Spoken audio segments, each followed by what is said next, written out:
What if the trait you were most praised for turned out to be the quiet thief of your greatness? Picture this: years of being told to stay humble, to speak only when necessary, to deflect praise like it's a trap, and wear modesty like armor. But what if that armor was really a cage, not built to protect, but to contain? You walk through life with a muted roar, your victories tucked behind polite smiles, your brilliance cloaked in restraint. And you wonder why no one sees you, why the recognition always lands elsewhere. They told you humility was noble. They forgot to mention it's also invisible. There's a certain elegance in restraint, they said. But there's also a graveyard of men who mastered elegance and were buried without ever being known. The truth is, the world doesn't remember the quiet. It remembers the undeniable. And while you've been applauded for being humble, another man, louder, bolder, less apologetic, has been taking the stage you were told to wait your turn for. There's a storm that brews in the hearts of those who've learned to underplay their power. It begins with self-doubt, disguised as virtue.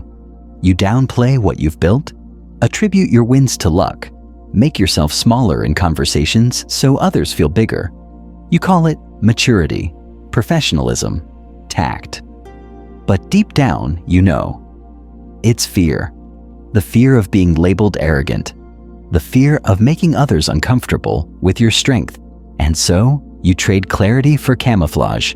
But what is modesty without self-worth? A costume. And over time, you forget it's a costume. You forget there was a lion underneath. Let me paint you a scene. Two men enter a room. One walks in with certainty in his eyes. He doesn't have to speak loudly. He doesn't need to boast. His presence is declaration enough. The other enters softly, apologetically, careful not to disturb the air. He speaks with disclaimers, laces his sentences with humility, makes sure no one feels overshadowed. Now, who commands attention? Who bends the room without touching it? It's not about being loud. It's about being undeniable. You see, there's a cost to humility, not the true kind rooted in awareness, but the performative kind, crafted to appease, to blend in, to avoid being misunderstood. That kind of humility is the slow erasure of presence. You become a ghost in your own story. You deliver results and disappear before the applause. You carry others, solve problems, lead in silence, and they forget you were even there until someone else takes credit. And by then, your silence has already made it believable. We've been taught that strength should be softened, that ambition should be hidden, that confidence should come with a warning label. And so many men shrink, not because they lack power, but because they've been taught to fear the weight of it. But here's the truth. The world rewards clarity. It remembers boldness. It honors those who refuse to apologize for being sharp in a room full of dullness. The tragedy is not in being humble. It's in being erased by it. Power doesn't wait. It doesn't respond to good intentions or quiet effort. It gravitates to those who own their space, who state their worth without a tremble in their voice. Imagine sitting at a table of decision makers, all pitching ideas, all vying for space, and then one man, calm, deliberate, cuts through the noise. He doesn't beg. He doesn't smile for acceptance. He says, "Here's what I bring. Here's what it's worth." And the room adjusts, not because he demanded attention, but because he didn't flinch when he had it. You were not built to beg for validation. You were not shaped by struggle to become invisible. And yet, invisibility is what humility often demands in the modern age. They'll say, "Stay grounded." What they mean is, "Don't rise too far above me." They'll say, "Be humble." What they want is, "Be small enough not to threaten my ego." And you, wanting to be liked, wanting to be noble, fold yourself smaller and smaller until you vanish. But here's the thing. People don't follow the invisible. They follow the unforgettable. Think back to every moment you dimmed your light just enough to make someone else comfortable.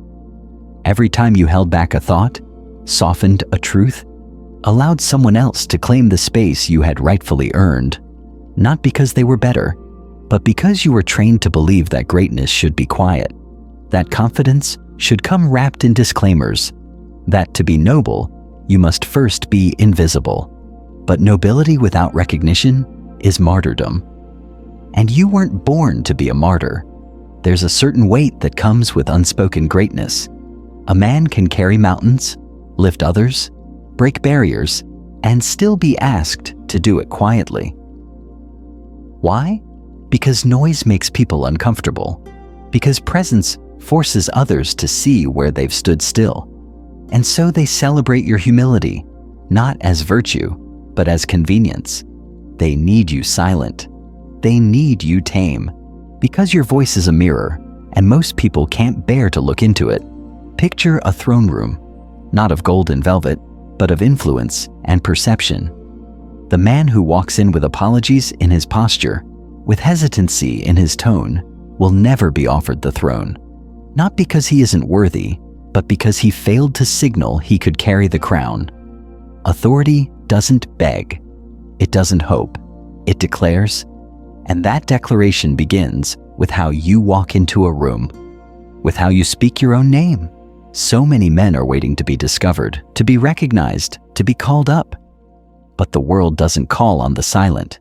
It calls on those who make themselves heard. And here's the painful truth.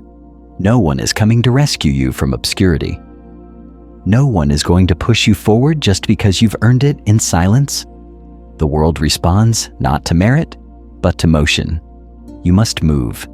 Move even when your hands shake. Speak even when your voice is raw. Own what you've built, not as a gift to the world, but as your birthright. Because the man who owns his story commands his future. The one who waits for permission will be left behind, remembered only as the man who could have, but didn't. There is a shift happening. You can feel it. The old script of staying small to stay safe is falling apart because the cost is too high, the regret too deep, the missed opportunities too many. How long will you wait for others to validate what you already know? That you were made for more, that you've paid your dues, that your voice matters, that your force is not an accident, but an asset. This isn't about arrogance. It's about alignment. You aligning with the truth of who you are.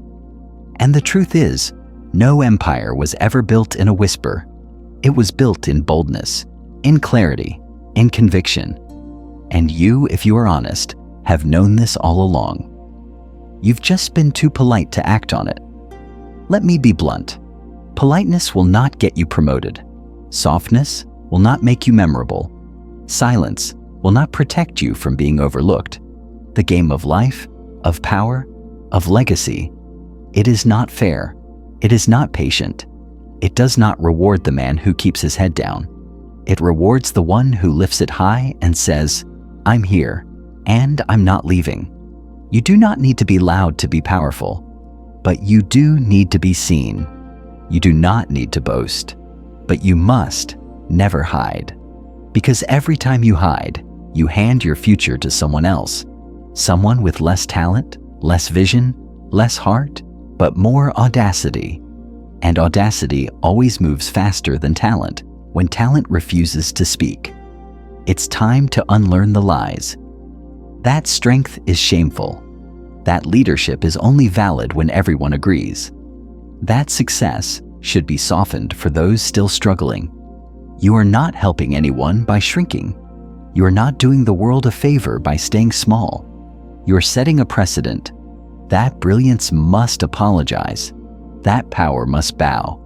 And that lie must end with you. You've walked this earth long enough trying not to step on toes. Now walk like it was made for your stride, because it was. Somewhere inside you, there's a version of yourself that doesn't flinch. He walks into a room and the air changes. Not because he demands it, but because he expects it. He doesn't question whether he belongs. He knows. And everyone else adjusts. That version of you isn't a fantasy.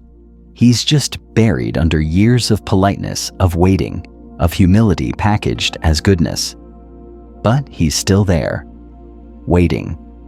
You've felt him before, in the moments right before you stayed quiet when you should have spoken, in the seconds after you gave credit away that should have been yours, in the ache of being passed over, not because you lacked the ability, but because you lacked the audacity to say, "I'm ready."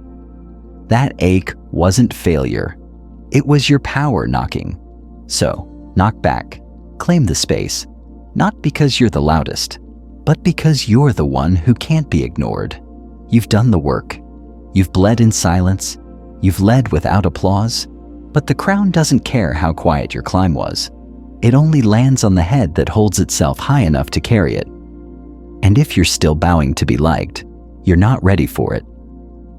What you must understand is this: the world sees what you show it. Speak softly, and they'll assume you have little to say. Defer constantly, and they'll forget you were ever there. Walk like a question mark, and they'll treat you like one. But move with intention. Move like someone who remembers he was born with something rare, and watch what happens. Watch how quickly silence turns to attention. How quickly uncertainty becomes presence. There's a power that comes not from volume, but from clarity. And when you stop softening your words, when you stop apologizing for the gravity in your step, people will begin to listen. They may resist at first.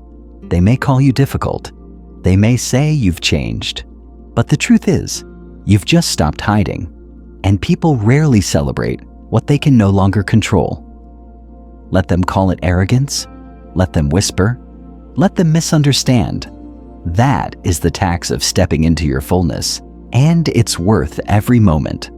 Because the alternative, living as a ghost in your own life, watching others live out the story you were meant to write, that is a tax no man should pay. There will come a day when you're asked to prove who you are, not with words, but with how you show up. And on that day, humility will not save you. Deference will not defend you. Only presence will. The kind that says, "I've arrived and I do not apologize for it." That kind of presence doesn't need a spotlight. It becomes one. So stop folding. Stop waiting. Stop waiting for a nod from a world that benefits from your silence. You are not the backup plan. You are not the quiet hand in the corner. You are the force they forgot to prepare for. And now you're done pretending to be anything less. This is your time. Walk like it. Speak like it. Stand like your crown is already forged. And if someone says, "Who does he think he is?" you look them straight and say, "Exactly who I was meant to be." Because history does not remember the humble man in the corner. It remembers the one who stood, declared, and never blinked. Now make them remember you. This isn't about ego. It's about arrival. About no longer asking for a seat, but walking in like the table was built around you. About no longer whispering your worth, but speaking it so clearly the world has no choice but to listen. You've spent enough time dimming yourself. Enough time hoping they'd notice without you needing to say a word. But greatness doesn't whisper. It doesn't wait. It walks in, unshaken, and makes its own space. So when they ask why you've stopped being humble, you smile and say, "Because I finally remembered who I am.